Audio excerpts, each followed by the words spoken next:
Minsan ay dadalhin tayo ng buhay sa isang lugar na tila wala kang ibang kakampi kundi ang iyong sarili lamang. Minsan kailangan mo itong gawin hindi para sa iyo kundi para sa mga taong mahal mo. Ikaw kapuso, kaya mo bang magtiis alang-alang sa iyong mga minamahal?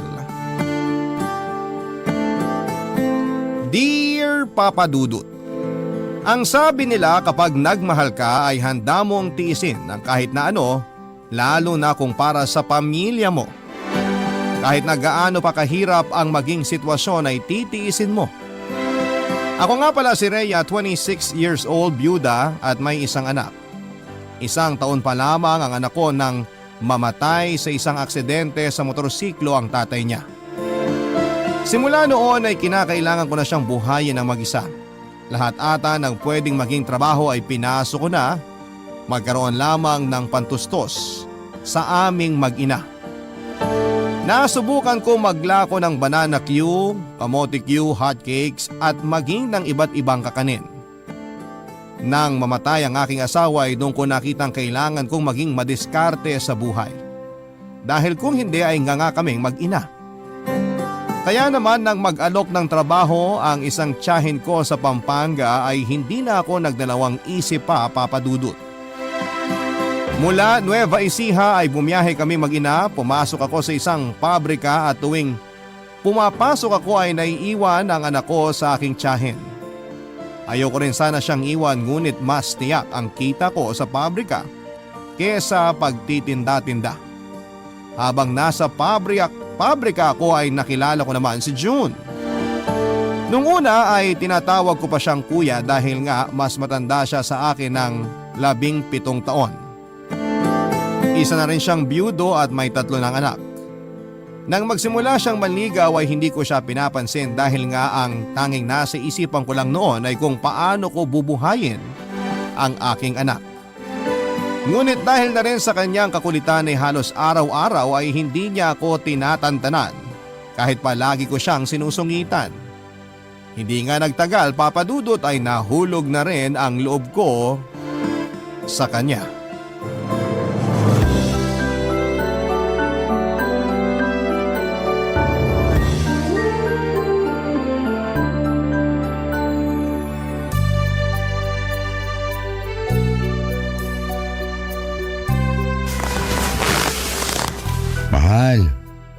Mahal, gising na. Bakit? Ang aga pa eh. Pagluluto mo pa ako na agahan. Ha? Nakalimutan mo na bang kasal na tayo? Kaya syempre, sagot mo na ang agahan ko simula ngayon.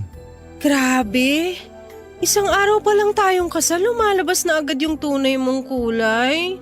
Nasaan na yung pagsisilbihan mo ko araw-araw? Di ba ikaw din naman? Sinabi mo rin kaya yun. Nagbago na ba kagad ang isip mo dahil nakuha mo na ang katawan ko? Hoy! Ang kapal na mukha mo ha? Hindi ba dapat ako magsabi niyan? Ikaw naman, mahal. Hindi ka na mabiro. Halika na. Bumangon ka na at baka lumamig pa yung sinangag. Sinangag? Yun pala yung naaamoy ko kanina pa. Akala ko na nanaginip ako eh. Ibig sabihin nakaluto ka na? Oo naman. Dahil unang araw natin bilang mag-asawa, ako muna magluluto ng almusal. Pero bukas ikaw na, ha? So sinasampulan mo lang ako kung paano yung gusto mong luto ng almusal mo, ganun ba? Hindi naman sa ganun. Gusto ko lang din matikman mong luto ko na bihirang-bihira akong ginagawa. Talaga? Nakabango na nga at nang matikman niyang espesyal na sinangag na yan. Sumunod ka na sa lamesa, ha? Magtitimpla lang ako ng kape. Naku, napaka-sweet naman pala ng asawa ko. Ipagtitimpla pa ako ng kape. Oo na, sige na, susunod na ako.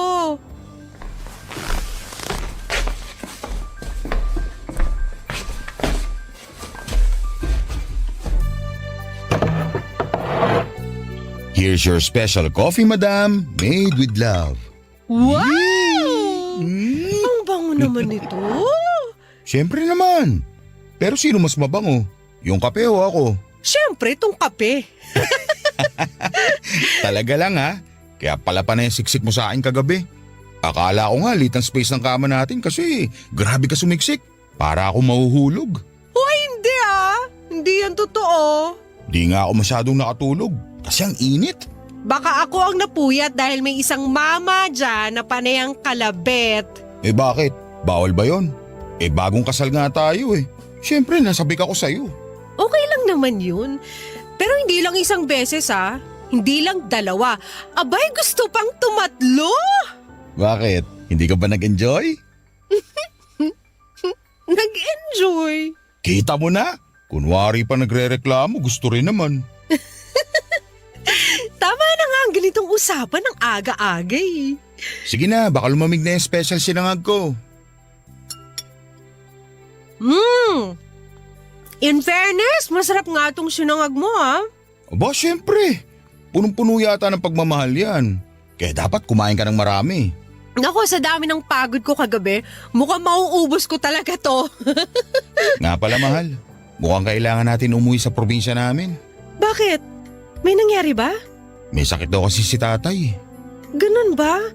Sige, kailan ba tayo aalis? Sa makalawa na siguro. Magpapaalam muna ako sa pabrika kasi baka kailangan natin magstay doon ng mga 1 linggo.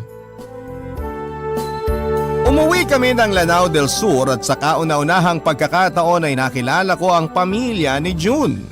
Nang magpakasal kami sa Huwes ay parehong wala ang aming mga pamilya. Una dahil malayo sila at pangalawa ay nagdesisyon kaming gawing sobrang simple lamang ang aming kasal. Doon ko lang din nakilala ang 3 anak ni June na puro mga lalaki. Aaminin ko papadudot na hindi madali ang naging sitwasyon namin. Agad kong naramdaman na hindi patanggap ng mga anak ni June na may bago na siyang asawa. Kahit sa pananatili sa kanilang lugar ay hindi madali dahil hindi ko naintindihan ang salitang ginagamit nila doon. Tagalog at kaunting Ilocano ang alam ko samantalang ang mga tao roon ay Maranawang gamit. Salita na kahit isa ay hindi ko alam. Mahirap pala magpunta sa lugar na wala kang naiintindihan. Tuwing pinagtitinginan ako ng mga tao doon ay hindi ko naintindihan ang kanilang mga bulungan. Hindi ko tuloy alam kung pinagtatawanan ba nila ako o nasa isip ko lamang yon dahil nga hindi ko sila naiintindihan. At dahil malakas naman ang loob ko ay hindi ko na lamang pinapansin ang mga ito. Kahit nahihirapan ako ay pinilit kong makisama sa mga tao doon. Mahal ko si June at kailangan ko ring matutunan at mahalin ang lugar na kinalakhan niya. Hindi madali pero kinakaya ko naman. Pero kahit gaano ko pa gawin ang pagsusumikap na makisamang mabuti ay hindi rin talaga magiging madali kung ang mismong biyenan mo ang may ayaw sa'yo.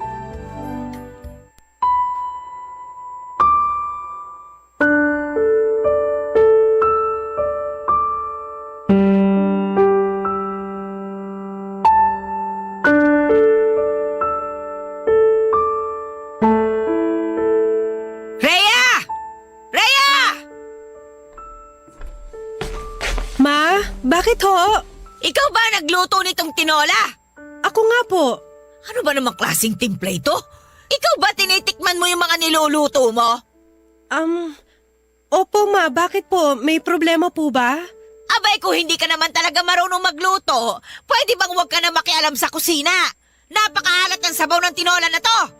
Ganun ho ba? Naku, pasensya na po. Reremedyohan ko na lang po. Naku, ay wag na!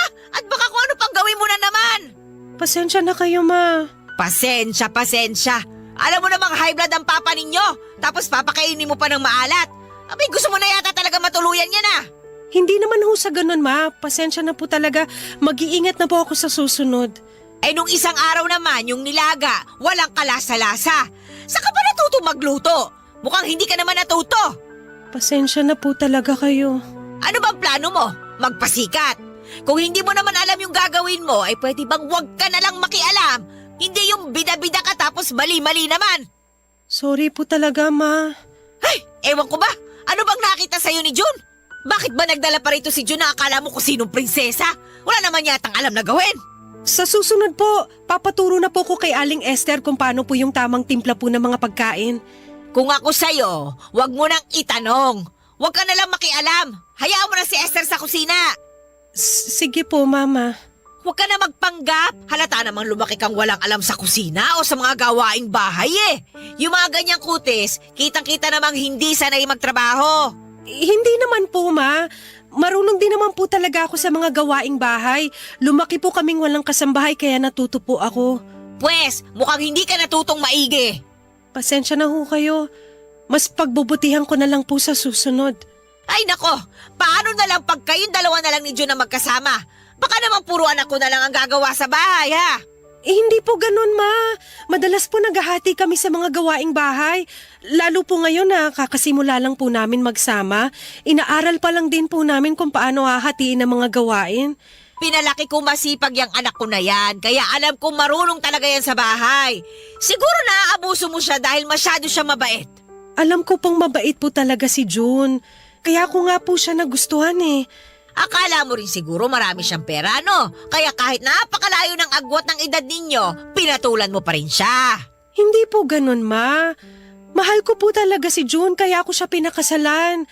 Kahit po alam ko may 3 anak na rin siya. Eh pareho lang naman kayo ah. May anak ka rin naman, di ba?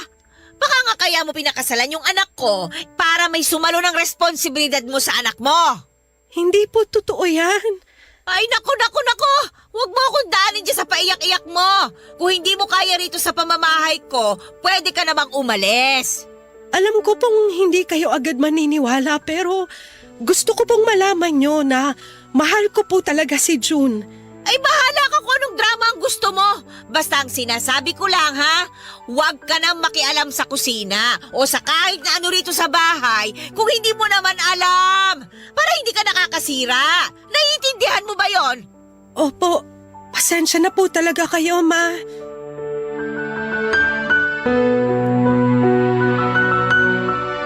Sa buong buhay ko ay iyon ang unang pagkakataon na nakarinig ako ng ganon kasakit na salita, Papa Dudut. Hindi ko maipaliwanag ang sakit. Tila ang bawat salitang binibitawan ng aking biyanan ay tumatago sa aking kaluluwa. Napakahirap lunukin at masakit mapagbintangan ng mga bagay na hindi naman totoo. Doble ang sakit dahil buong buhay ko ay alam kong wala akong ibang ginawa kundi ang magsikap at magtrabahong mabuti. At kahit na itanong mo pa sa mga taong nakakakilala sa akin ay alam nila kung gaano ko pinaghihirapan ang lahat ng bagay na meron ako. Ni minsan ay hindi ako namuhay na parang isang prinsesa katulad ng binibintang sa akin ng aking biyanan. Gustong-gusto na siyang sagot-sagutin at awayin din. Pero pinipigilan ko ang aking sarili, hindi ako nanlaban o sumagot ng pabalang dahil mataas ang respeto ko kay June. Kahit papaano ay nanay niya pa rin yun. Sa halip ay pumasok na lamang ako sa aming kwarto at umiyak ng umiyak, Papa Dudut. Doon ko nilabas ang lahat ng inis at galit na nararamdaman ko mula sa mga sinabi sa akin ni Mama. Mga bintang na lahat ay hindi totoo. Hindi ko rin alam kung bakit ayaw niya sa akin. Hindi ko alam kung dahil ba may kaputian ako o baka dahil sa aking pananamit.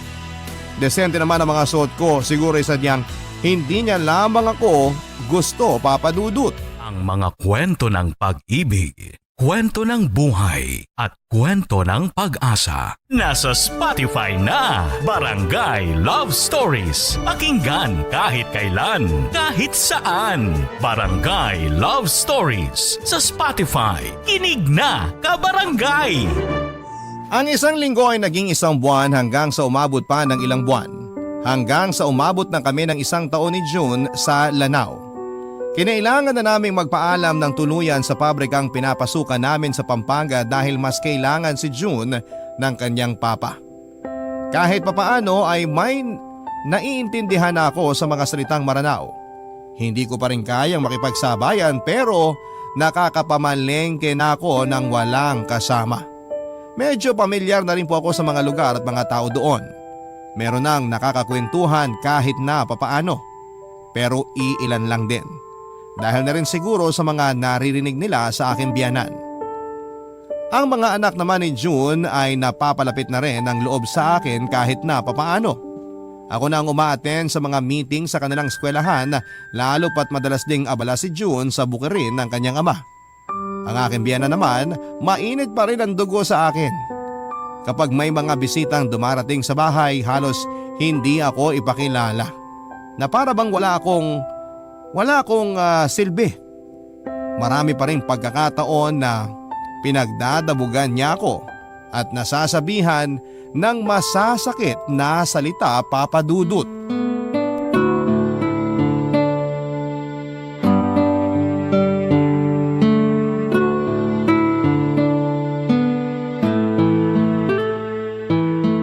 Kumusta ka naman ngayong araw dito sa bahay, mahal?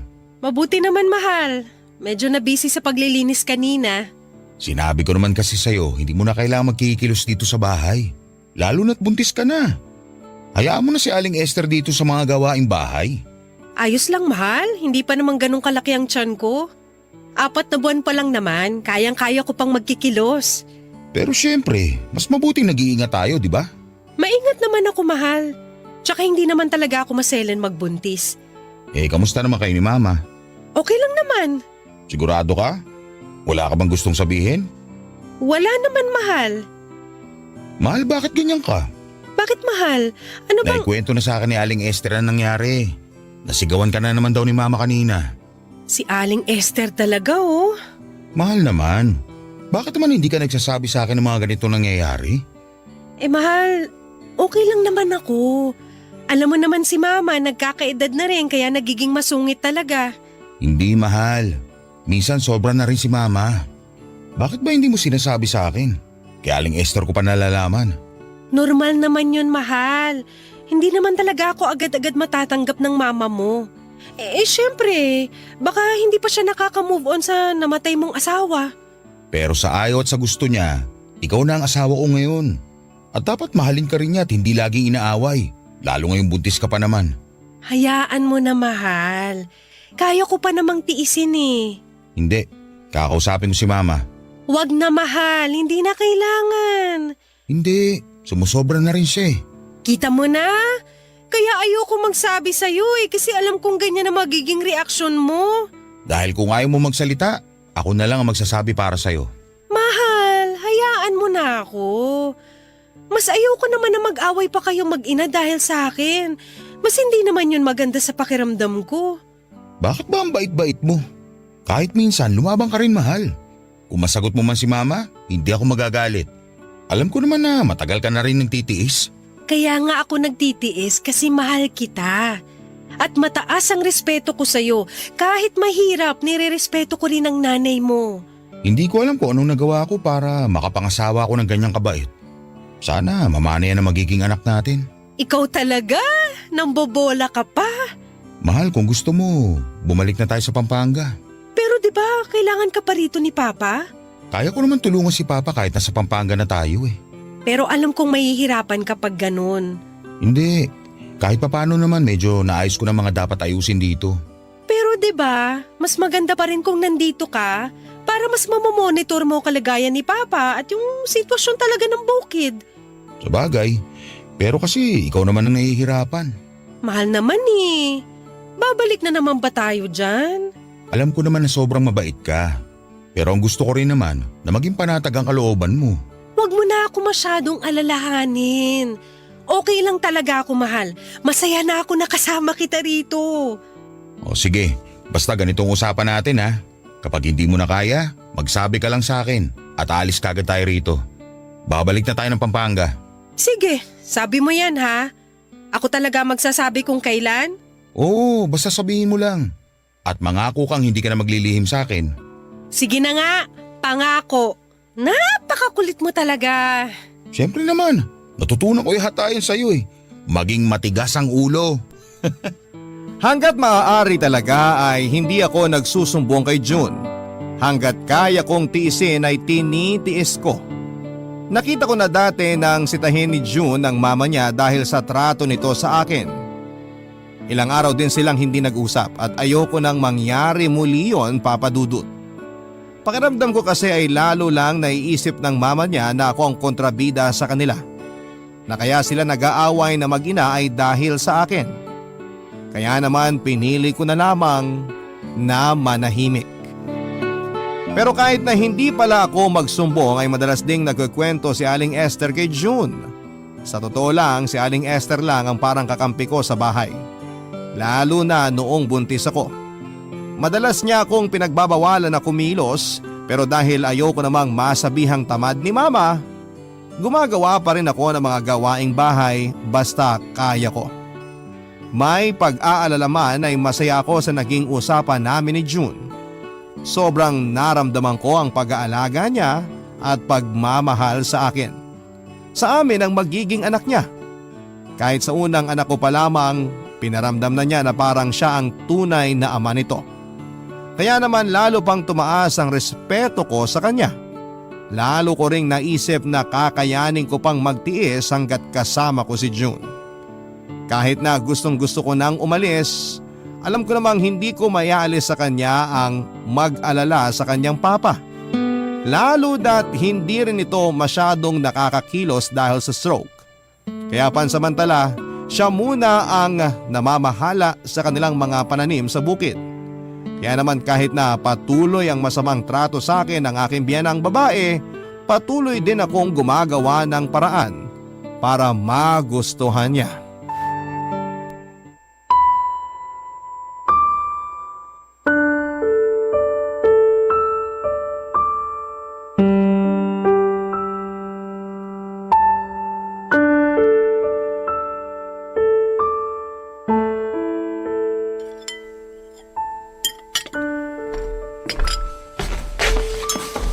Kumakain na ho pala kayo, Ma?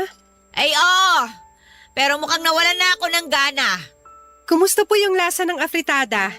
Oh, ikaw na naman ba ang nagluto nito? Opo, Ma. Bakit may problema ho ba? Eh kaya naman pala hindi na naman maintindihan ang lasa eh. Apritada pala itong ulam na ito. Pasensya na po kayo, Ma. Busy po kasi kanina si Aling Esther kaya tinulungan ko na po siya. Ayun! Nakialam ka na naman. Kaya tingnan mo, palpak na naman itong pagkain. Sino bang gaganahan kumain nito? Pasensya na po talaga, Ma. Baka nakulangan lang po sa alat. Ewan ko sa'yo. Kaalis na nga, nakakawala ka ng gana. Sandali po, Ma. Tapusin niyo na po muna ang pagkain niyo. Ako na lang po ang aalis para makakain po kayo. Ayan! Bait-baitan ka na naman. Kaya lagi na lang iniisip ni June na ako yung masama dito. Napakagaling mo kasi magpanggap. Ma, hindi naman po ako nagpapanggap. Tsaka wala naman po akong sinasabi kay Kung June na... ano pang sinasabi mo dyan, hindi mo na lang ilabas yung tunay mong kulay. Hay! Nasuya na ako. Baka alis na nga. Ma, bakit po napakainit ng dugo niyo sa akin? Ayan, sige. Magdrama ka na naman dyan. Nang malaman na naman ito ni June at sumama na naman ang loob sa akin. Hindi ko lang po maintindihan kung ano po bang nagawa ko sa inyo. Mula po nung dumating ako rito, mainit na ang dugo niyo sa akin. Lahat na lang ng ginagawa ko mali. Ang gusto ko lang naman po maging isang mabuting manugang sa inyo. Gusto mong tanggapin kita? Samantalang hindi naman kita kilala. Bigla na lang umuwi si June dito kasama ka. Hindi ko nga alam kung saan ka tinubuan ng tenga. Kaya nga po sinusubukan ko magpakilala at kilalanin po kayo pero ayaw niyo naman po akong bigyan ng pagkakataon. Kung nauto mo yung anak ko, pues ako hindi mo mauuto. Hindi ako naniniwalang mahal mo yung anak ko, kaya mo siya pinakasalan. Ang layo ng agwat ng edad ninyo. Sigurado ako marami ka nakilala na mas bata o siguro kaedad mo. Pero bakit si June, ha? Bakit nga ba? Kailan niyo ho ba paniniwalaan na nagmamahalan talaga kami? Alam ko ang hilat siya ng bituka ng mga babaeng katulad mo. Hindi mo mahal ang anak ko. Mahal mo lang kung ano man yung mga pwede mong makuha sa kanya. Sinigurado mo pa na magkakaanak kayo. Saan ho ba nanggagaling yung mga sinasabi niyo na yan? Huwag mo nang ikaila. Alam kong pineperahan mo lang ang anak ko. Siguro nalaman mo may mga lupain kami kaya ka nagpakasal sa kanya, no? Una po sa lahat, sa pabrika po kami nagkakilala ni June. Ang alam ko lang ho ay byudo siya at may 3 anak. Kita mo na? Kahit nalaman mo na may 3 anak na siya, pumatol ka pa rin. Aba ay kung matino kang babae, hindi mo gagawin yon. Ang ibig niyo po bang sabihin, hindi po deserve ni June na magmahal ulit at mahalin dahil lang meron na siyang 3 anak at may edad na siya? Hindi ako naniniwala wala ka ibang motibo! Alam niyo ho ba, nalaman ko lang naman na may mga lupain po kayo nung umuwi kami rito. Wala ho akong alam sa kung ano mang meron ng pamilya niyo. Sumama lang po ako rito dahil gusto ko ring makilala ang pamilya ni June. At ayoko pong magkahiwalay kami lalo na't kasal na kami. Nakasisiguro rin ako na mas hindi mo na pakakawala ng anak ko ngayong alam mo na kung anong meron siya. Hindi po totoo yan. Minahal ko pong anak niyo dahil po sa kabaitan at pagmamahal na ipinaramdam niya sa akin. Kahit ilang ulit ko siyang tinanggihan noon, hindi po siya sumuko. Ay basta! Kahit ano pang sabihin mo, hindi mo mabibilog ang ulo ko! Ma, ano ba ang dapat kong gawin para paniwalaan niyo ko? Para matanggap niyo ko? Lahat naman po sinusubukan kong gawin eh. Alam kong pakitang tao mo lang lahat yan! Gusto ko lang din pong malaman niyo, hindi ko po ugaling mang-angkin ng hindi sa akin. Buong buhay ko mula pagkabata ko, lahat po ng gusto ko, pinaghihirapan ko. Hindi po ako namuhay na prinsesa tulad po ng lagi niyong sinasabi. Sinabi mo rin ba yung mga yan sa dati mong biyenan? Ma, wala na ako magagawa kung talagang sarado na ang isipan mo sa pagkatao ko. Gusto ko lang naman po talaga sana na bigyan niyo ako ng pagkakataon na kilalanin kayo at kilalanin niyo rin po ako. Pero kung ayaw niyo po talaga, wala na ako magagawa pa. Ah, anong gagawin mo? Magsusumbong ka ulit kay June para tuluyan ang lumayo sa akin ang anak ko? Yun na lang din po sanang ipapakiusap ko sa inyo. Handa po akong tiisin ang trato niyo sa akin pero pwede po bang magdahan-dahan lang po kayo kapag nandyan si June? Huh! Atribida ka talaga, no? Pakiusap po, ma. Ayoko rin naman pong nakikita kayong nag-aaway. Kaya please lang po, kapag nandyan si June, kahit panggap lang po, ipakita naman po natin na okay tayo para hindi na po madagdagan ang iniisip niya. Ah, ganon. Sinasabi mo bang ako nagbibigay ng konsumisyon sa anak ko? Hindi naman po sa ganun. Ang sa akin lang ho, sana hindi na tayo dumagdag pa sa mga problemang iniisip ni June. Ay, bahala ka sa buhay mo! Ma, isipin niyo ho ang gusto niyong isipin basta sigurado po ako sa nararamdaman ko para sa anak niyo. Mahal ko po si June kahit na ano pa man ang meron o wala sa kanya. Ang dami-dami mong drama? Nasaan ba si Esther? Wala na akong ganang kumain! May binili lang po si Aling Esther sa bayan. Oh, pati yan si Esther, hindi na mahagilap! Diyak ka na nga! Naaalibadbaran lang ako sa'yo!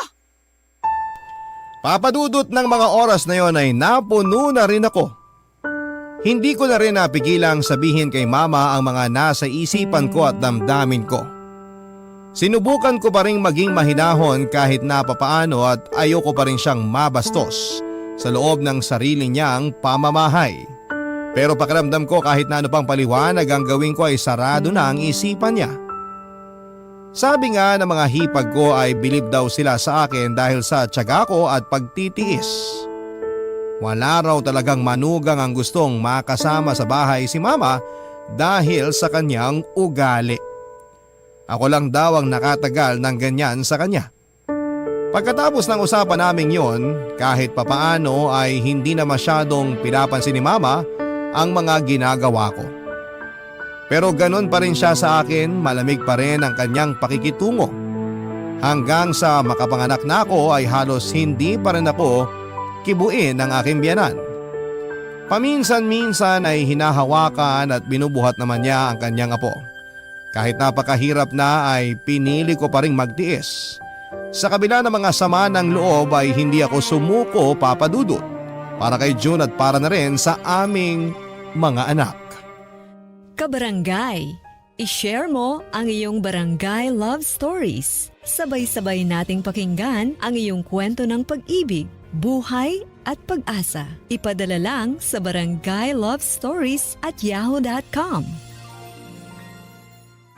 Papadudot, matagal kong sinekreto kay June ang naging sagutan namin ni mama noon. Alam ko kasing magagalit siya at natakot akong hindi niya mapigilan ang sarili niya at awayin na naman ang kanyang mama. Yun naman ang lagi kong iniiwasan, ang mag-away sila, papadudot. Ngunit minsan ay nadulas ako sa kanya. Kahit na sinabi kong matagal na yon, ay kitang-kita ko pa rin ang mukha niyang naiinis. Ginawa ko ang lahat para pigilan siya, ngunit dahil doon ay muli na naman niya akong inaya na umalis na at bumalik na sa dati naming tinitirhan. Pero dahil alam ko na hindi pa maayos ang kalagayan ng kanyang ama, ay hindi naman ako pumayag. Ayoko magkamali siya ng desisyon dahil lamang sa akin. Hindi ko namalayang umabot na pala kami ng 3 taon sa Lanao.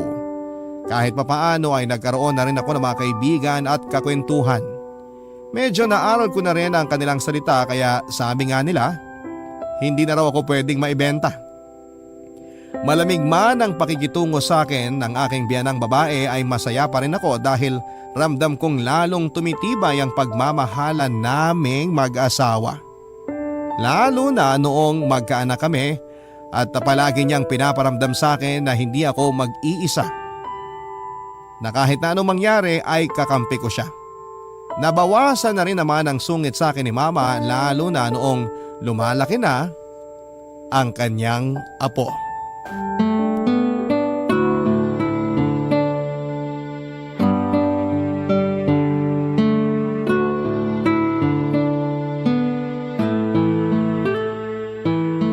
Mahal, tulog ka na ba?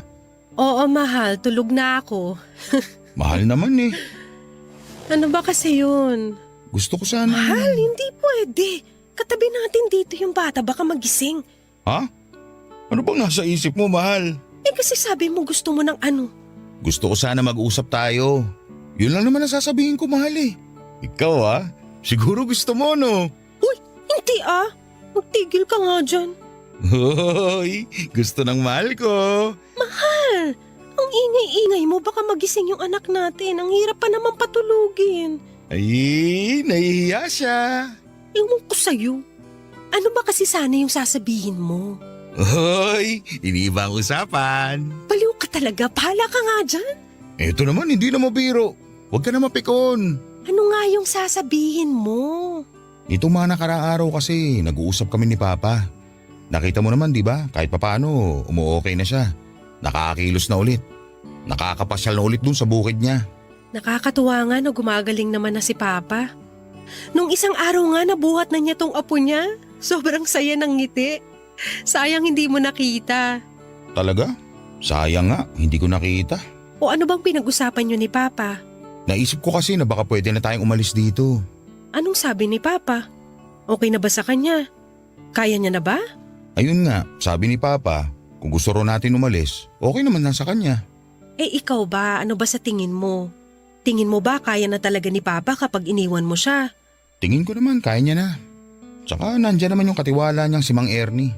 Naisip ko rin na baka mas mapabilis pa nga yung recovery niya kung sisimulan niya ulit yung mga dati niyang ginagawa. Sa bagay, mas makakapag-exercise nga siya kung pupunta-punta siya sa bukid. Kaya sa tingin ko, pwede na tayong umalis talaga. Anong plano mo? Anong plano natin? Oo nga pala. So ano nga ang plano natin? Sabi kasi ni Papa, kapag umalis na tayo, bibigyan niya tayo ng pwede natin pampuhunan ng negosyo. Parang yun na rin daw yung kita ko dun sa 3 taon na ako namamahala sa bukid. Oh, kung aalis tayo, saan naman tayo pupunta? Babalik ba tayo ng Pampanga? Gusto mo pa bang bumalik dun? Iniisip kong pwede tayong bumalik dun o kaya umuwi sa inyo sa Nueva Ecija at doon na tayo magtayo ng negosyo.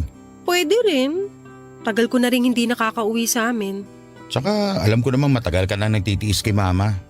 Kaya ngayong okay na si Papa, wala ka na maidadahilan sa akin. Panahon na para ikaw naman ang isipin ko. Wala naman sa akin yun eh. Handa naman ako magtiis basta ang mahalaga. Magkasama tayong dalawa, buong pamilya natin. Napakabait talaga ng asawa ko. 'Di ba?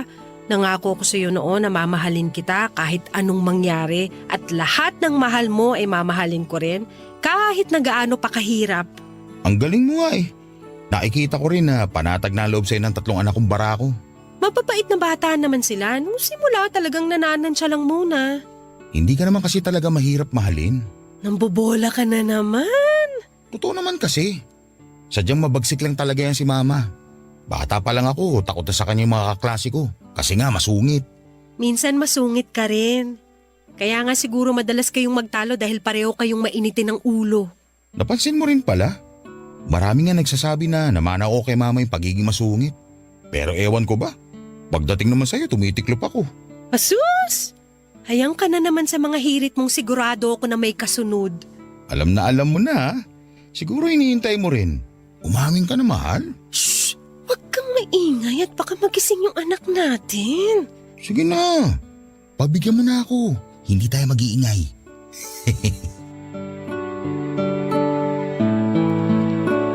Nag-decide kami ni June na umalis na. Hindi na kami babalik ng Pampanga. Napag-usapan namin na sa amin sa Nueva Ecija na lamang umuwi at doon din subukang magnegosyo. Dahil may alam naman siya sa bukid ay naisip namin na okay din na mag-invest ng mga buki rin doon. Hindi rin naman kami kaagad na umalis, mga 1 buwan bago kami tuluyang nagpaalam sa mga kilala namin doon. Ang 3 anak ni June ay nagdesisyon na huwag nang sumama sa amin at may iwan na lamang sa kanilang lola. Marami na raw kasi silang kakilala doon at mahirap nang magsimula muli sa bagong eskwelahan. Nangako kami na pipilitin naming makauwi-uwi doon para dalawin sila. Papa Dudut. Napansin ko na simula noong nagpaalam kami na aalis na kami ni June ay wala nang masyadong imik ang biyanang kong babae. Hindi na niya masyadong pinupuna ang mga kilos ko, ganon din ang mga luto ko. Naisip ko lang na siguro ay masaya na siya dahil sa wakas ay aalis na ako. Pero kahit papaano ay may lungkot din siguro dahil aalis naman ang isa niyang anak. Kahit na madalas silang magtalo ni June ay hindi naman maikakaila na si June ang pinakamalapit na anak sa kanya. Kaya ganon na rin lamang ang protekta nito kay June, Papa Dudut.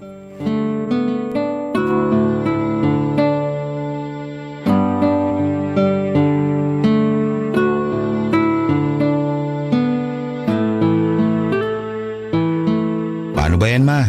Alis na ho kami. Mag-iingat kayo sa biyahe at sa pupuntahan ninyo, anak. Opo, ma. Kayo rin po. Lagi kayo mag-iingat dito. Sabihin niyo po sa akin kapag masyadong pasaway po ang mga apo niyo, ha?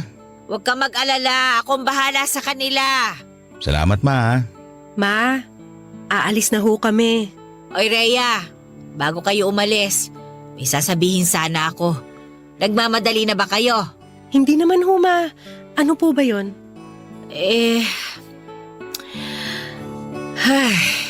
Okay lang po ba kayo, Ma? Okay lang naman ako. Parang medyo namumutla po kasi kayo. Ay, wala ito. Ang gusto ko lang talagang sabihin. Ano po yun, Ma? Huwag po kayong mag-alala. Hindi ko po pababayaan si June at ang apo ninyo. Aalagaan ko po sila. Alam ko naman kahit hindi ko yun ibilin, gagawin mo talaga yon.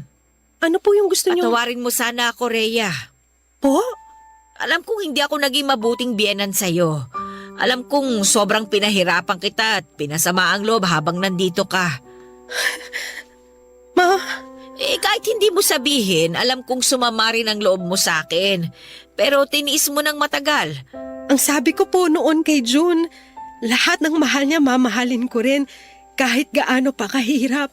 Salamat dahil ni minsan, hindi mo ako binastos kahit na madalas kitang inaaway. Alam ko naman po na ginagawa niyo lang po yun dahil pinoprotektahan niyo lang din ang inyong anak at mga apo. Pero dapat, ginalang pa rin kita bilang ikaw ang pinili ni June na makasama niya habang buhay. Hindi ko nagawa yung dapat na mga ginawa ko. Dapat sana nagabayan kita kahit papano. Wala po yun, Ma.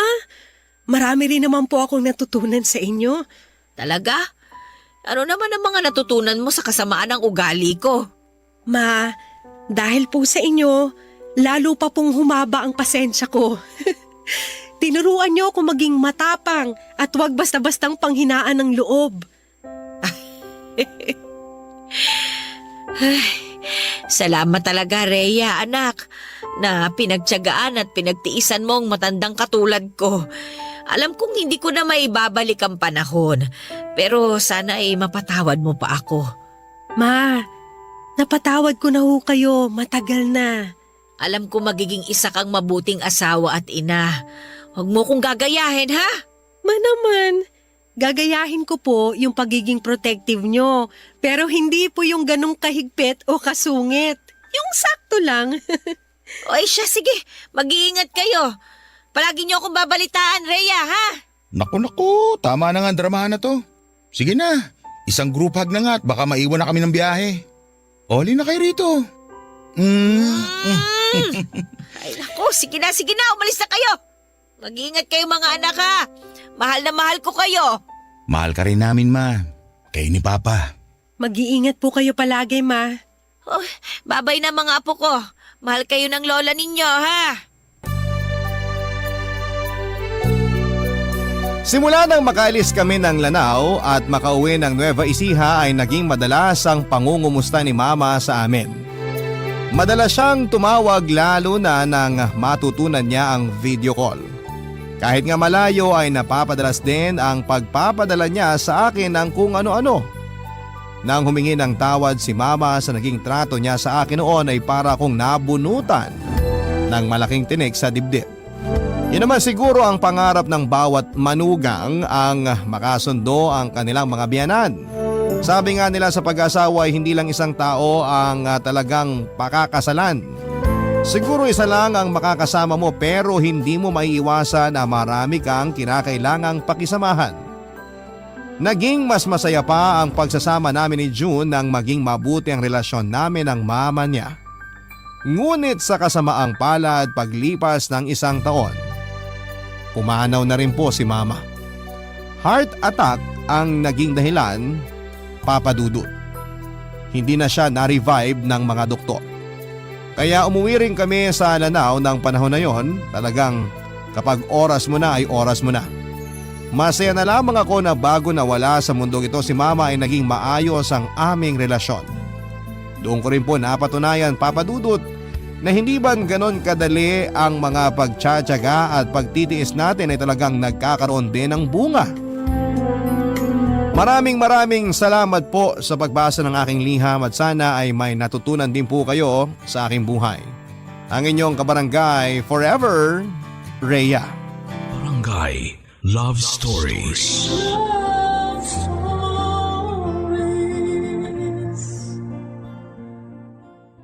Barangay LS 97.1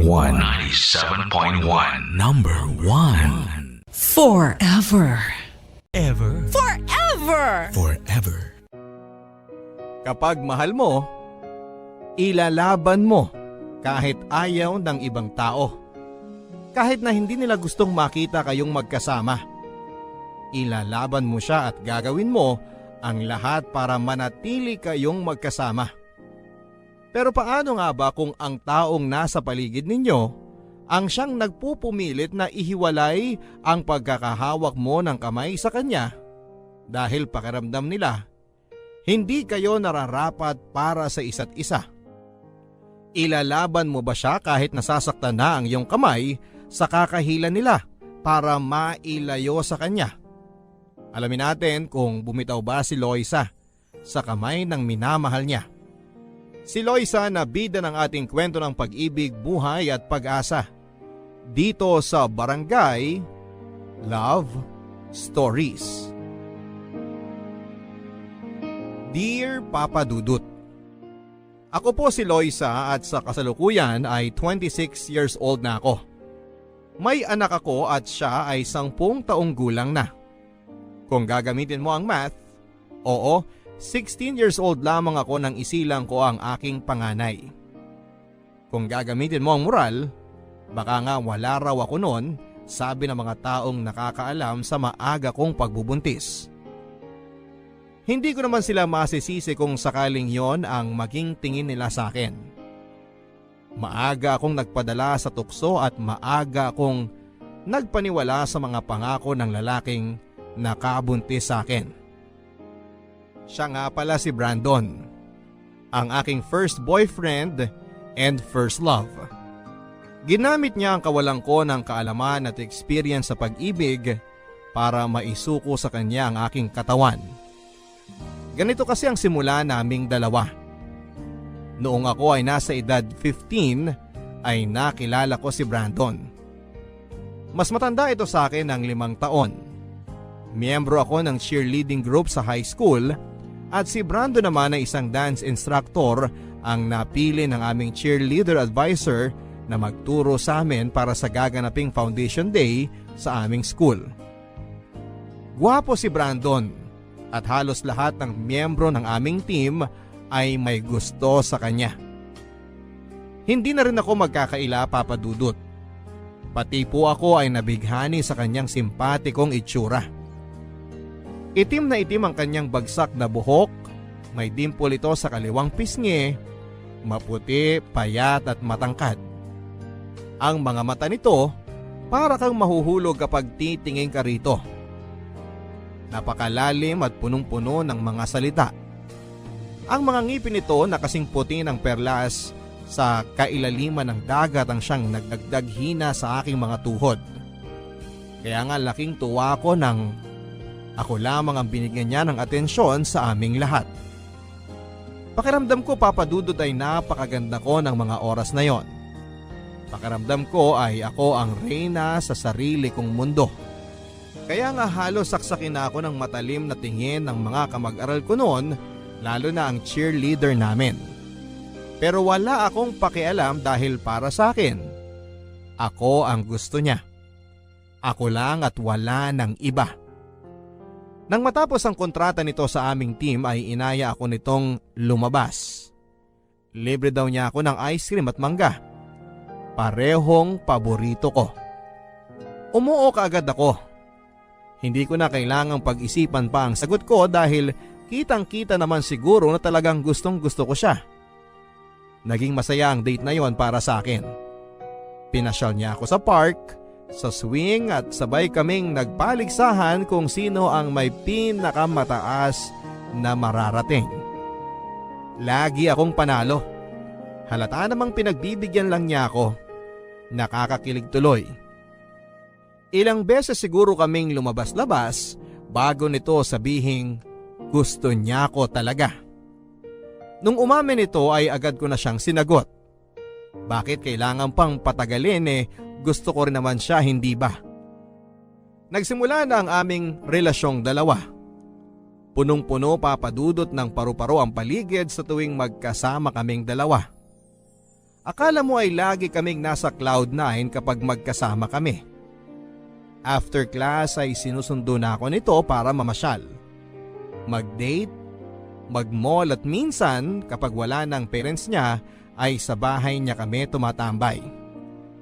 Hindi alam ng magulang ko ang tungkol sa amin dahil panigurado ay kukontrahin nila ako dahil higit na matanda sa akin si Brandon at hindi pa ako tunay na dalaga. Nasa high school pa lamang ako at priority ko ang pag-aaral na naging problema na ngayon dahil sa madalas kong ang kasama si Brandon ay napapabayaan ko na ang aking pag-aaral. Kapag tinatanong ako ng aking magulang kung ano ang nangyayari ay sinisisi ko na lamang ang pag-cheerleading. Kaya naman pinilit akong pahintuin ang aking ina dito. Isa na namang problema dahil hindi naman cheerleading talaga ang dahilan kung bakit ako lumalagapak sa klase. Ngayon, nadamay pa sila. Kailangan ko nang maibalik sa dati ang pag-aaral ko. Kung hindi ay mauubusan ako ng isisisi sa aking mga magulang kung bakit ako bumabagsak. Sinubukan ko namang mag-aral muli ng maayos. Pero sa tuwing nandyan si Brandon ay nawawala ang gana ko sa pag-aaral at tanging siya lamang ang nakikita ko. Siya na lang ang inaatupag ko. Pirming napamahal na ang musmus kong puso sa kanya. Sana nga balang araw ay hindi ko pagsisihan ang desisyon kong unahin siya sa lahat at ibigay ang lahat-lahat sa kanya. Oo, Papa Dudut. Binigay ko ang lahat-lahat sa kanya. Pati ang katawan ko at kainosentehan ay isinuko ko na sa kanya nang walang pagdadalawang isip. Mahal ko eh. Isang bagay na sana ay hindi ko ginawa dahil sa huli, ako rin pala ang magdurusa.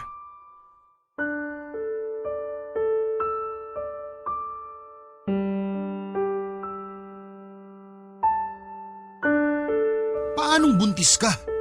Di ba nag-ingat naman tayo? Lalo na ako. Akala ko rin eh. Ginawa naman natin lahat pero kasi... Sigurado ka ba sa sinasabi mo? Baka naman... Hindi na nga ako dinatnan mula pa nung nakaraang buwan. Pangalawa na ngayon. Never nangyari sa akin to, Brandon. Baka naman na-delay ka lang. Kapupuyat natin. O baka naman may kinain ka nagpaurong sa buwan ng dalaw mo.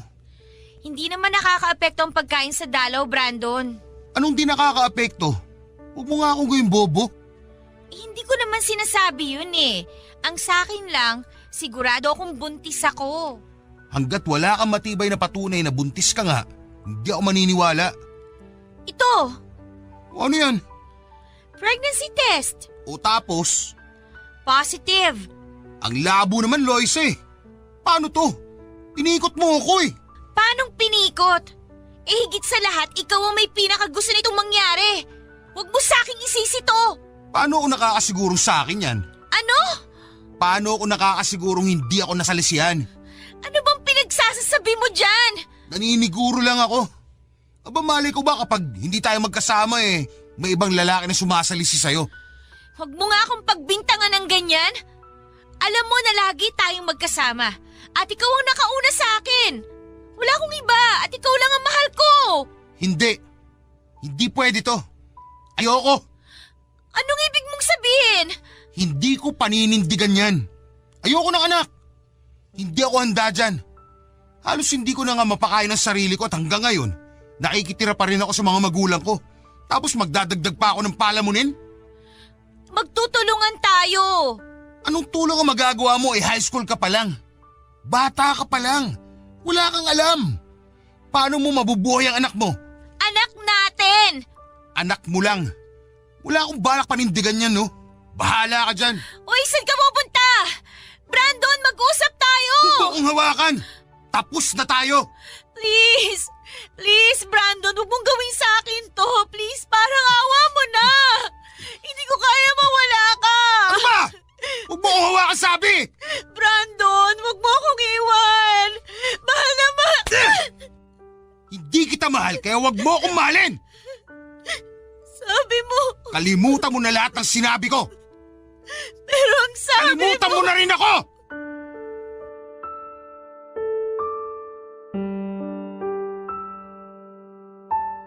Parang gumuho ang mundo ko nang hiwalayan ako ni Brandon. Para akong sinaksak ng punyal sa dibdib habang pinagmamasdan ko siyang lumayo sa akin. Hindi ko maintindihan kung bakit kailangan niyang tapusin ang lahat sa amin, hindi ba mahal niya ako? Iyon ang sabi niya sa akin. Kaya ako nga ibinigay sa kanya ang katawan ko kasi alam kong mahal niya ako kaya hindi ko na kailangang matakot na isuko yon sa kanya. Iyak ako ng iyak noon dahil naghahalo ang sakit sa aking dibdib at sa aking sinapupunan. Paikot-ikot ako noon sa town at hindi alam kung saan ba pupunta. Gutom na ako noon at padilim na ng padilim, pero imbis na umuwi ako ay hindi ko yung ginawa dahil sa takot na harapin ang aking mga magulang. Pihadong magtataka ang mga yon sa pamumugto ng aking mga mata. Sasabihin ko ba sa kanila ang totoo? Na kaya namumugto ang aking mga mata ay dahil sa kakaiyak dahil iniwan ako ni Brandon na boyfriend ko at nabuntis ako. Kaya ko bang tanggapin ang magiging reaksyon nila? Alam kong hindi na ako makakatakas pa sa sitwasyon ko. Kaya nang dumilim na ay umuwi na ako. Bahala na ang sabi ko. Kung mapansin man nila ay sasabihin ko, Diyos ko, sana ay matulungan mo ko.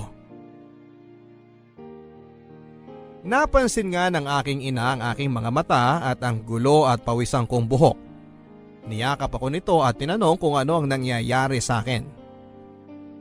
Akala ko noon ay hindi ko magagawang sabihin ang totoo pero nang tumitig ako sa mga mata ni Mama, doon ay sinabi ko na ang lahat. Iyak ako ng iyak at niyakap niya ako at pinatahan.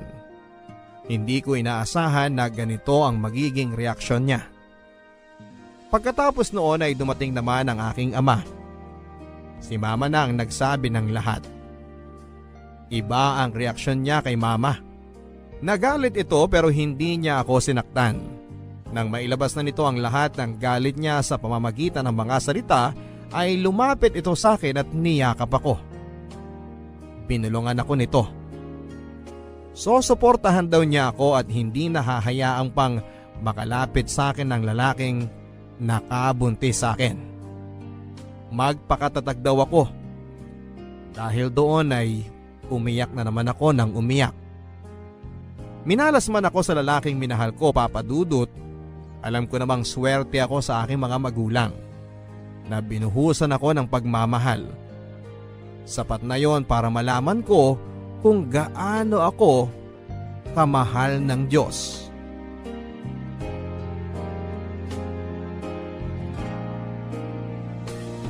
Mabilis na lumipas ang panahon. Nakapanganak na ako at hindi ko na nakita pang muli si Brandon. Naalala ko pa kung ilang gabi akong nagsayang ng luha ng dahil sa kanya. Saka ko lang naramdaman na nakamove on ako sa kanya noong isinilang ko na ang anak kong lalaki. Nung nakita ko ang maliliit niyang mga kamay at mga paa, noong nilagay siya sa aking dibdib, doon ko napatunayan na anak lang pala ang magsasalba sa puso ko. Pinangalanan ko siyang Joshua. Sinunod ko sa aking namatay na kapatid. Siya na ngayon ang buhay ko sa mga susunod pang taon ng buhay ko. Pangako yan. Bumalik ako sa aking pag-aaral 1 taon matapos akong manganak. Sinikap kong makatapos kaagad dahil yun lang naman ang maibabalik ko sa naging tulong ng aking mga magulang. Nakapagtapos ako ng hanggang kolehiyo at nakapagtrabaho sa isang ahensya ng gobyerno. Maayos na ang naging buhay ko. Nagawa ko ng makapagsustento sa aking anak na hindi galing sa aking mga magulang. Sobrang saya ko sa totoo lang. Nakakapagod ang magtrabaho pero sa tuwing uuwi ako at makikita ko ang anak ko, ay nawawala ang lahat ng yon at napapalitan ng saya. Iba talaga ang pakiramdam ng maging isang ina, Papa Dudut. Kaya naman ibinuhos ko sa aking anak na si Joshua ang lahat ng meron ako. Oras, atensyon at pagmamahal. Lahat yan ay solo niyang nakukuha. Hindi na nga rin ako nagkaroon pa o umasa na makakahanap pa ng isang lalaking mamahalin bukod sa aking ama at anak. Parang pakiramdam ko ay mauubos na ako kapag humanap ako ng isang lalaking makakarelasyon. Bukod doon ay may takot na rin ang aking puso na magtiwala at magmahal muli. Kahit na sabihing ilang taon na ang lumipas, ay hindi pa rin handa ang puso kong magmahal. May anak naman ako na pag-aalayan ko ng lahat ng meron ako. Bakit kailangang maghanap pa ako ng iba, hindi ba? Pero sadyang mapagbiro ang tadhana. Sa tuwing nilalayo mo ang sarili mo sa usaping pag-ibig ay siya naman ang kusang naglalapit nito sa iyo. At ang nilapit sa akin ng tadhana ay si Peter. Good afternoon po. Ano pong may tutulong po sa inyo? Yes po. Okay lang po ba kayo? Tubig? No, What po? sorry, medyo ano kasi. Wait lang po ah. O ito juice. Mukhang kinukulang ka na ng sugar sa katawan eh. Mukhang nangihina ka na. Thank you, Miss. Loisa, Yes, Loisa. yan na naman tayo eh. Sorry, ang ganda mo kasi. Ano yun? Juice? Ha? Sa'yo na lang tong juice. Mukhang ikaw naman yung kinulang sa sugar. Ay hindi, sa'yo na yan. Nahawakan mo na eh. Porke ba nahawakan na ng iba, di na pwede? Ay, hindi naman. Ano ba kasing may tutulong ko sa'yo? Humahaba na kasi yung pila oh. Yes, sorry. Man, you're so beautiful. Hindi to linya para sa pick-up lines, ha? Alam ko, nagandaan lang kasi ako sa'yo. Sir? Peter na lang. Sir Peter, nasa trabaho kasi ako ngayon. Kaya please, wala akong oras sa mga sinasabi mo tungkol sa itsura ko. Ano nga ulit ang kailangan mo? Business permit para sa negosyo kong milk tea. Okay. Ito ang kailangan mong i-process para mag-grant ang business permit na kailangan mo. I-check mo na lang lahat ng kailangan dyan, ha? Tapos punta ka dun sa window 22. Tapos ipa-verify mo lahat ng details na may susulat mo dito at sila rin ang magbibigay ng ibang instruction sa'yo. May tanong pa po ba kayo, sir? Yes. Ano po yun? May boyfriend ka na ba?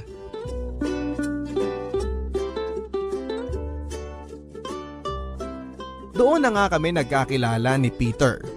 Paulit-ulit itong bumabalik sa trabaho ko kahit tapos na ngang makuha ang business permit niya. Kunwari ay pipila pa ito para magtanong-tanong. Siyempre bilang trabaho ko naman na sagutin ang mga tanong nito ay ginagawa ko naman kahit halata na paulit-ulit na lang ang mga ito. Mukha naman itong matalino. Hindi ba niya nagets lahat ng sinasabi ko o nananadya lang talaga? At nung umabot na ng 2 buwan ng pabalik-balik nito sa opisina ay prenangka ko na siya. Tinanong ko siya kung ano ba talaga ang gusto niya.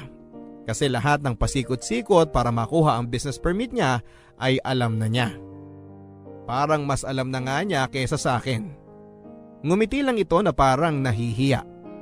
Tapos nilabas sa bag niya ang isang maliit na polar bear stuffed toy na may hawak na puso.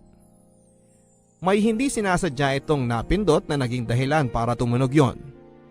Nagdala ito ng ingay sa loob ng opisina na naging dahilan para magtinginan ang lahat sa amin.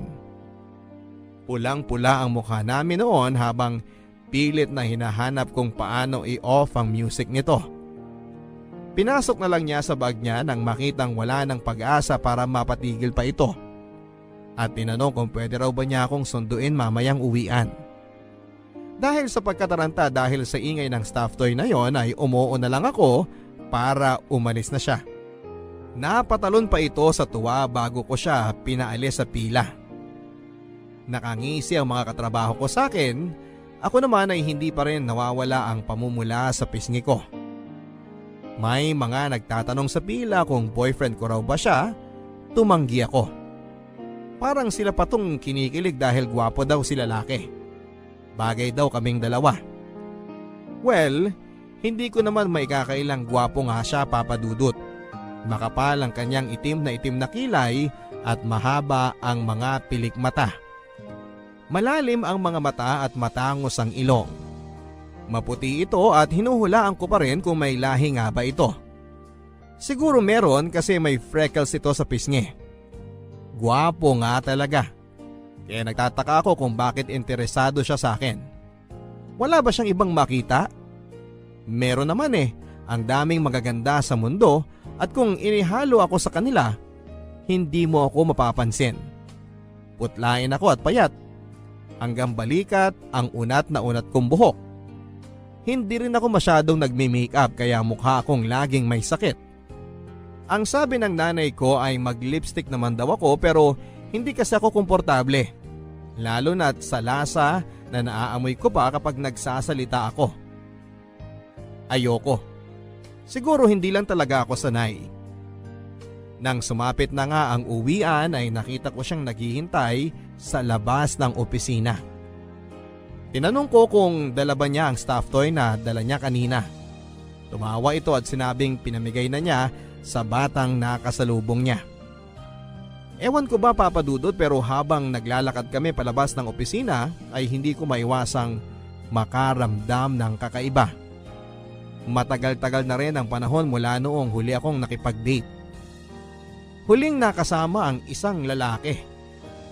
Parang bumalik lahat ngayon. Yung kaba at excitement. Hindi ko pa nga sigurado kung date ba yon o gusto lang akong isabay pa uwi. Saka ko na lang nakumpirma na date ngayon nang ayain ako nito sa isang mamahaling restaurant malayo sa trabaho ko. Tinanong ko siya kung bakit kami napadpa doon. Ang sabi niya, date daw yon at deserve ko yon dahil sa sobrang laki ng pasensya na ibinigay ko sa kanya sa mga tanong niya sa akin para sa business permit niya. Sabi ko, trabaho ko yon. Hindi naman kailangan ng kapalit. Ngumiti lang ito at saka nagsimula ng umorder. Siya na ang pina-order ko kasi hindi ko naman alam kung paano ba doon. Mukhang sanay na itong banggitin ang nasa menu. Masyadong banyaga ang mga salita na ginagamit niya. Mukhang mayaman itong si Peter. Nang matapos siyang umorder ay nagtanong ito sa akin. Sagot naman ako ng sagot. This time, hindi na siya tungkol sa business permit kundi tungkol sa personal kong buhay. Ewan ko ba? Hindi naman ako mapagtiwala sa mga taong kakikilala ko lamang pero hindi ko alam kung anong karismang meron si Peter para mapa-oo niya ako sa mga gusto niyang malaman. Hanggang sa dumako kami sa usapan sa aking relationship status. Prenangka ko ito at sinabing may anak na ako pero walang asawa. Tumango lamang ito. Hindi ko naman nakitang nadismaya ito bagkos ay nagtanong pa ito tungkol sa anak ko. Kung ano ang gusto ng anak ko, paborito nitong subject sa klase, paboritong artista, mahilig daw ba ito sa K-pop, mga ganyan.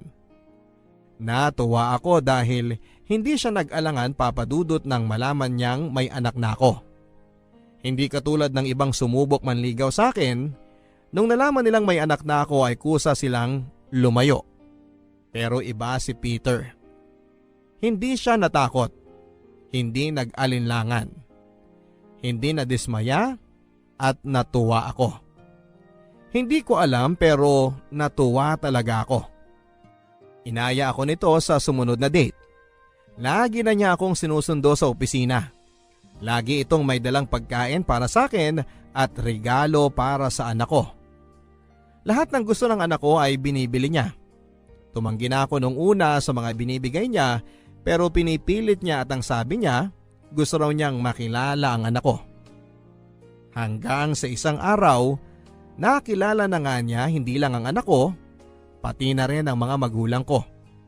At doon ay sinabi nito sa kanila na interesado siyang ligawan ako. Botong-boto sila kay Peter papadudot. Kitang-kita ko lalo na kay Papa na approve sa kanya si Peter. Noong nakilala nila si Peter ay wala itong ibang ipinakita kundi ang paggalang niya. Nakita nila na sincere daw si Peter sa akin at higit sa lahat, ang sabi ni Mama, oras na rin para buksan ko ang puso ko. Matagal-tagal na rin kasi mula noong huli ko itong binuksan. Oras naman daw para sa sarili ko naman daw ang pasayahin ko. Habang sinasabi nila ito ay iniisip ko ang anak kong si Joshua. Ayos lang ba sa kanya? Nung minsang kinausap ko na ang anak ko ay giliw na giliw ito na ipinakita pa sa akin ang mga laruang binili ni Peter sa kanya. Tinatanong pa nito kung kailan ulit siya dadalaw. Pati ang anak ko ay halatang boto nga sa kanya. Kaya naman noong nakita kong approve na silang lahat, ay sinagot ko na nga si Peter. Walang halong pagsisisi. Puro saya ang naramdaman ko na mga oras na yon nang opisyal nang maging kami after 8 months ng panliligaw niya. Nang maging kami ay ipinakilala naman ako nito sa kanyang mga magulang. Tama nga ang hinala ko. Talagang mayaman ang mga magulang ni Peter. Kaya nga medyo ilang akong kausapin sila dahil alam kong sanay silang makisama sa mga katulad nilang may kaya. Hindi tulad ko na simpleng mamamayan lang. Proud na proud si Peter na ipinakilala ako sa parents niya. Alam mo yung parang binebenta niya ako sa kanila. Lahat ng magagandang bagay na meron ako ay ginamit niyang baraha para magustuhan ako ng mga magulang niya. Sa una ay parang ayos naman sa kanila. Pero noong nalaman nila na may anak na ako sa pagkadalaga ay nagiba ang timpla ng mukha nila. Lalo na ang nanay niya. Parang napundi ang ilaw nito nang sabihin ni Peter sa kanila ang sitwasyon ko. Hindi ko maiwasang mapayuko na lamang nang tingnan ako ng kanyang ina na si Mrs. Carmen. Punong-puno ito ng pagkadisgusto. Hindi ko alam kung bakit at parang hindi ito nakikita ni Peter na puno pa rin ng ngiti habang nagsasalita dahil ako ay pasong-paso na sa mainit na tingin ng kanyang ina sa akin. Gusto ko na ngang umalis noon pero nag-promise kami na mag-i-stay for dinner. At hanggang sa hapagkainan ay sa akin pa rin nakatingin ang kanyang ina. Yung tingin na nagbabanta. Hindi ko halos nagalaw ang pagkain sa aking plato. Pero tubig ang ginalaw ko dahil panay ang tagaktak ng pawis ko. Hindi ako komportable sa sitwasyon kong yon. Hindi ito ramdam ni Peter at hindi ko rin naman magawang sabihin sa kanya. Paano siya maniniwala sa akin? Baka isipin niya na guni-guni o pakiramdam ko lang yon. Siyempre, higit sa lahat ay siya ang mas nakakakilala sa nanay niya.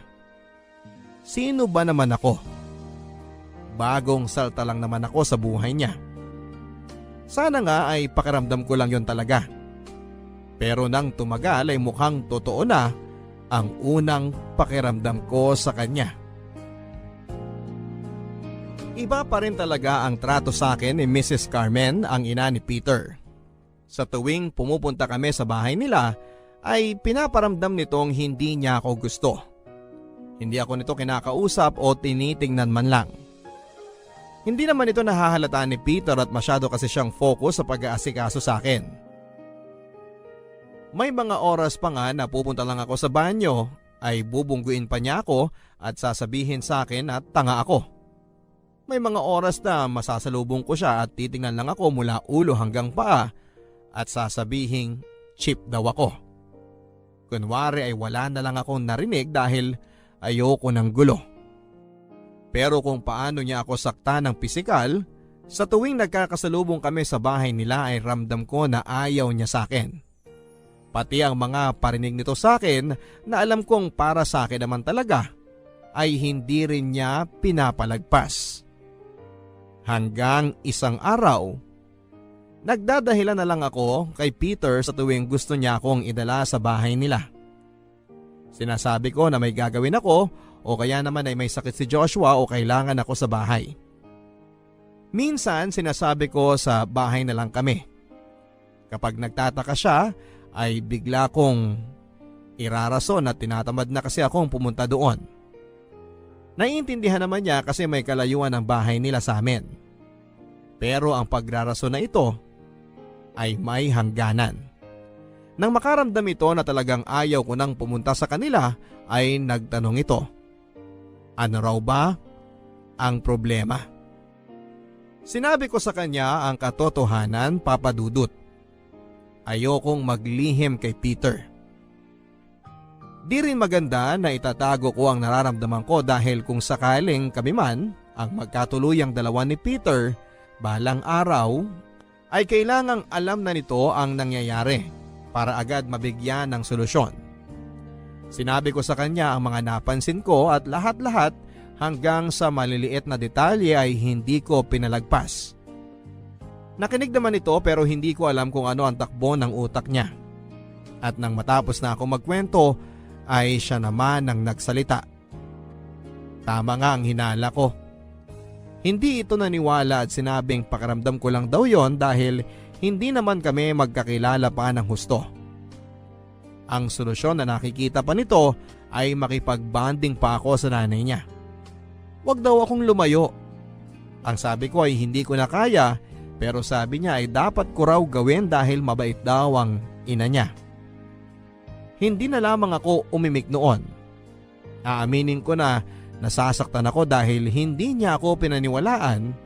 Pero ano bang laban ko karelasyon ko lang siya, hindi ba? Nanay niya yon. Kaya tumahimik na lamang ako at alam kong nahalata niya yon kaya nagplano ito ng gagawin para matigil na ang issue sa kanyang ina. Papa Dudut, inaya niya ako makipag-live-in sa kanya. Tumira na raw ako sa kanila. Papatunayan daw niya na iba ang pagkakakilala ko sa nanay niya. Tumanggi ako at natatakot ako. Ayoko. 1 taon pa lang kaming mahigit, baka mas lalo itong magalit sa akin. Pero sinabi ni Peter na bigyan ko raw ng chance ang plano niya. Hindi ko alam, pero parang ayoko. Nang makita nitong tahimik lamang ako ay may dinagdag pa siya sa plano niya. Isama ko raw si Joshua para komportable ako. Napatingin na lamang ako kay Peter. Seryoso ba siya? Isasama niya ang extra baggage ko sa bahay nila? Sabi niya, siya na raw ang bahala sa lahat. Aampunin niya ang anak ko. Siya na raw ang magiging ama. Luhang-luha ako noon habang sinasabi niya ang mga plano niya. Hindi lang para sa akin kundi para sa anak ko. Sa isip ko ay napakaswerte ko para tanggapin ang ganito ang anak ko ng lalaking minamahal ko.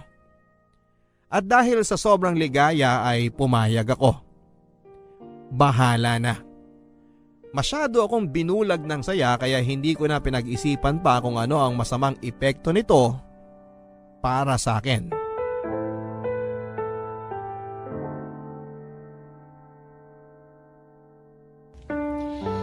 Ewan ko talaga kung tama tong desisyon natin, Peter. Relax ka lang, akong bahala sa'yo. Makikita mo na maayos at mabait si Mama. Ewan ko, Peter. Iba kasi talaga yung pakiramdam ko eh. Huwag masyadong nega, okay? Sa kabira naman si Mama dito sa bahay. Kasi madalas sinaayos niya ang negosyo namin. Kaya chill ka lang, okay? O, ayun na siya. Good evening po, Mrs. Carmen.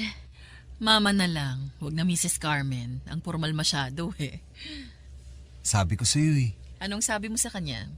Sabi kasi niya, pakiramdam daw niya ayaw mo sa kanya. Peter!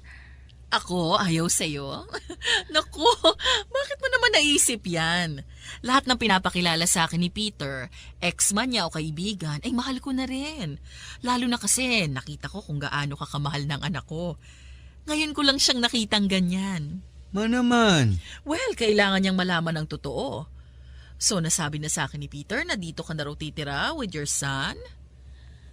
Ay, yun po yung plano niya. Well, that's good.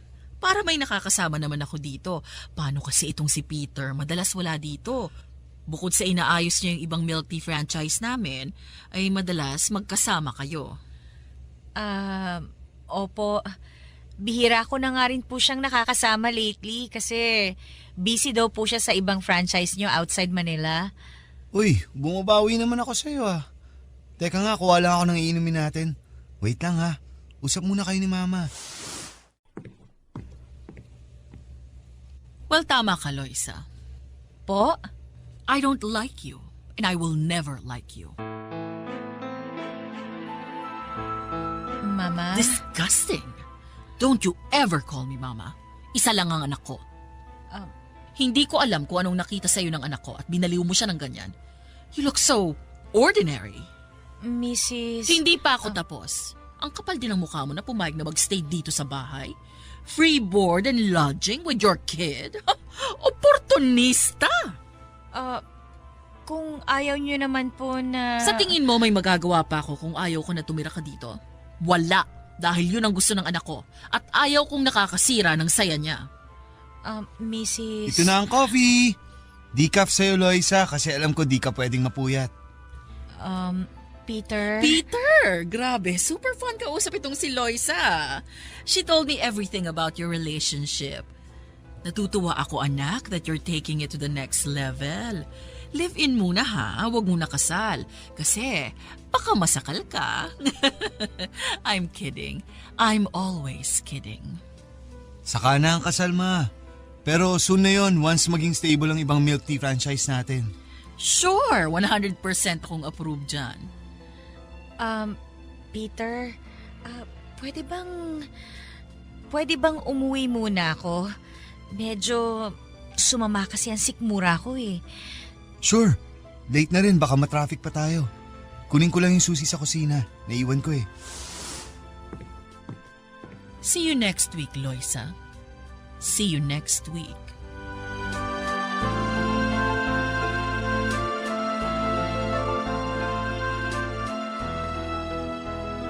Hanggang sa pag-uwi ay hindi ko makalimutan ang mga sinabi ng nanay ni Peter sa akin. Hindi ko ito binanggit kay Peter. Hindi ko rin naman alam ang mga sasabihin sa kanya.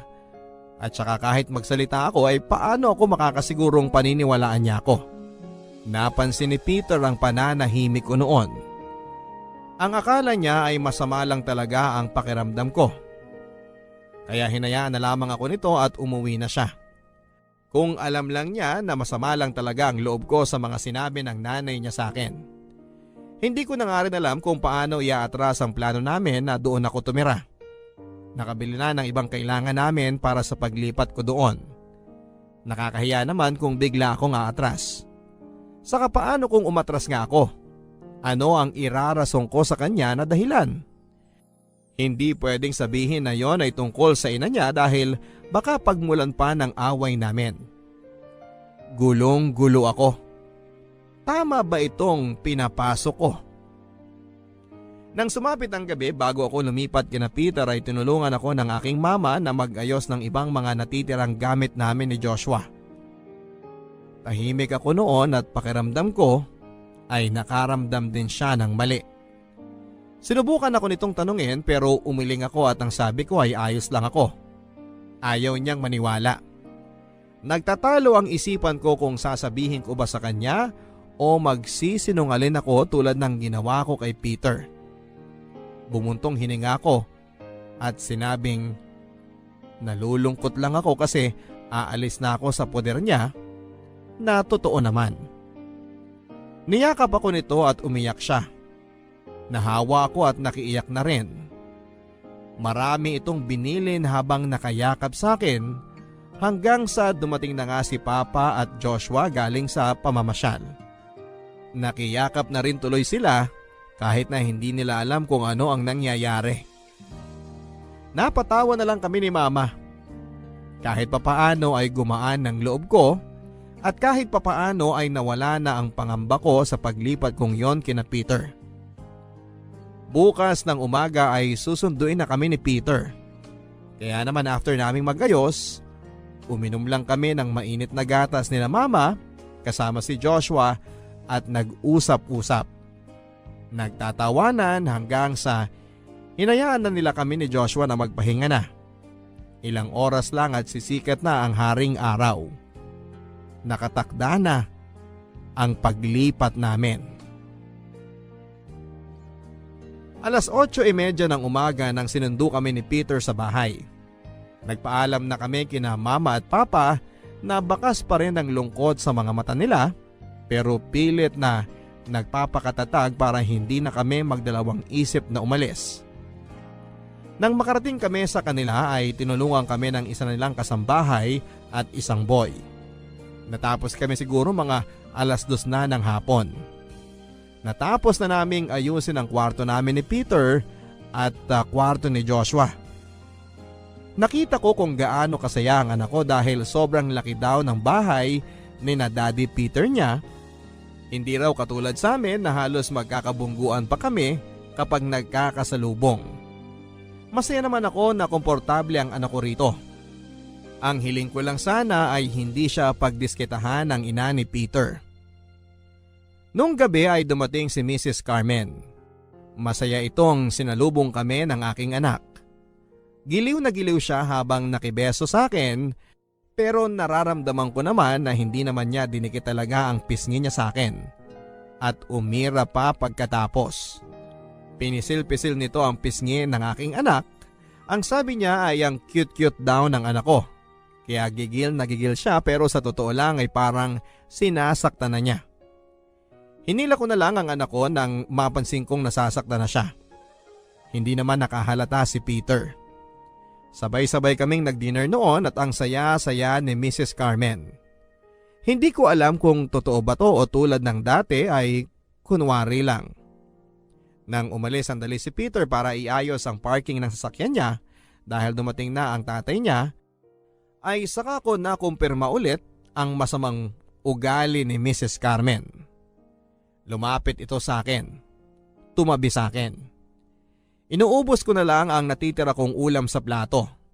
Pagkaupo nito ay pinisil nito mula sa ilalim ang hita ko na may halong kurot.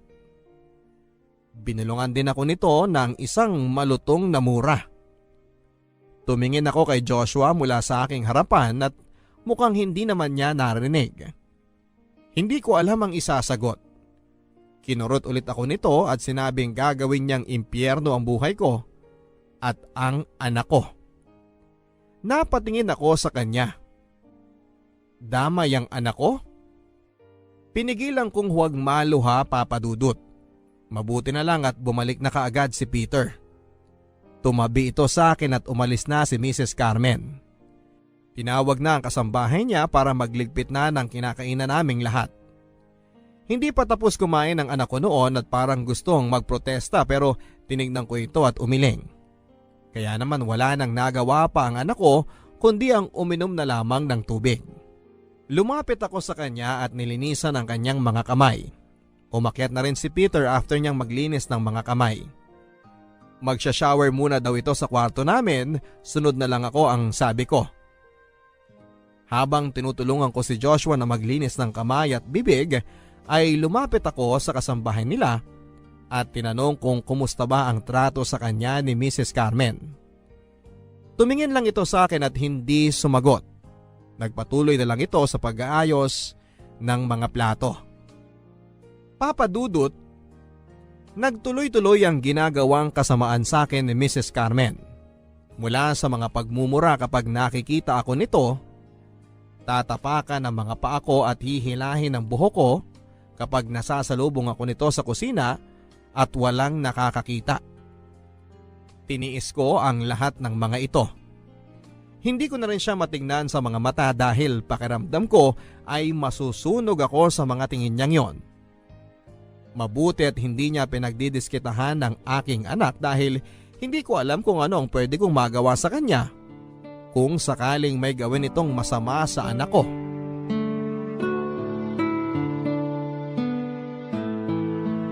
Tahimik ka na naman dyan.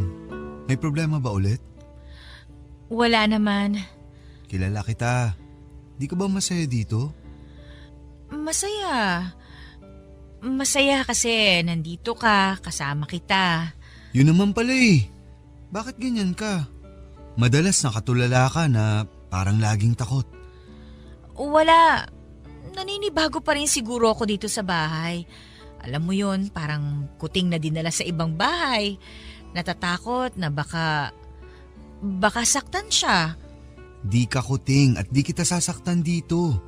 Walang pwedeng malakit sa'yo dito. Huwag masyadong mag-isip ng ganyan ha.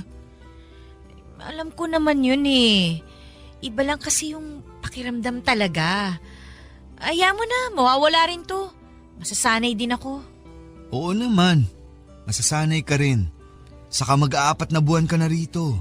Kaya konting tiis na lang siguro ha. Mukha namang masaya dito si Joshua eh. Tuwang-tuwa nga dito ang anak mong yun eh. Takbo ng takbo kung saan-saan.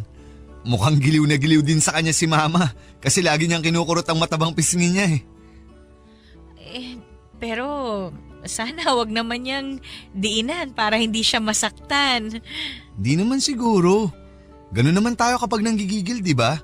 Kala natin nasasaktan na natin yung pinanggigigilan natin pero di naman pala. Oh, bakit? Wala. May problema eh. Wala. Kilala kita. Peter, paano kaya kung Paano kung ano? bumalik na lang kami ni Joshua sa amin? Ha? Bakit mo naman gagawin yun? Di ka ba masaya dito? Uulitin ko, masaya naman ako eh. Pero kasi Andito na kayo. Pamilya na tayo. Kung ano man yung pag-aalinlangan mo, baka pwedeng tanggalin mo na. Para naman di ako nag-iisip din ng iba, okay? Please? okay. Sorry ah. Loisa, nga pala, sa susunod na linggo may trip ako papuntang Davao. Kailangan ko kasing ayusin yung mga franchise namin doon dahil di pwede si Papa. May operasyon kasi siya sa puso next month. Kaya ngayon pa lang dapat mag-rest muna siya. Iiwan mo ko? Para namang iiwan na kita forever niyan eh. Hindi, babalik din ako. Gaano katagal? Mga 4 to 6 months siguro. Ang tagal nun! Mabilis na yun, ano ka ba? Saglit lang yun, promise, babawi ako sa'yo. Anong gagawin ko dito nun? Alam mo namang nag-resign na ako sa trabaho ko. Mabuburyong ako dito. Mag-iwan naman ako ng pera para makapasyal kayo ni Joshua eh. May internet naman. Pwede niyong gamitin yung sasakyan para pumunta sa parents mo. Doon na lang kaya muna kami ni Joshua habang wala ka. Wag na. Dito ka na lang para may kasama sina mama at papa. Sabi nga ni mama gusto niya kayong makabanding ni Joshua. Kaya maganda na rin to para maging close kayo. Ha? Sinabi niya yun? Oh, bakit parang di ka makapaniwala dyan? Mabait naman si mama. Promise, pag umalis ako dito, mas magiging close na kayo niyan. Baka pagbalik ko, parang kayo na yung mag-ina. Pero Peter… Wala nang pero-pero. Sandaling panahon lang naman yun. Babalik din ako, promise. Saka lagi akong tatawag sa'yo. Video call sa gabi. Sige. Huwag ka na magtampo. Please? Hindi naman ako nagtatampo eh. Hindi ko lang alam ang gagawin dito kapag wala ka. Marami kang pwedeng gawin dito. Ayaw mo lang simulan. Pwede kang magpaturo ng gardening kay mama, by the way. O kaya mag-mall kayo. Iiwanan ko kayo ng pera at magpapadala ulit ako sa susunod. Peter, may sasabihin kasi sana ako eh. Ano yun? Wala. Nakalimutan ko na pala. Ito naman, pabitin. Halika nga rito. Payakap, dali. Uy, ano ba? Mamaya biglang pumasok dito si Joshua. Hindi yan, masarap na tulog nun. Talaga?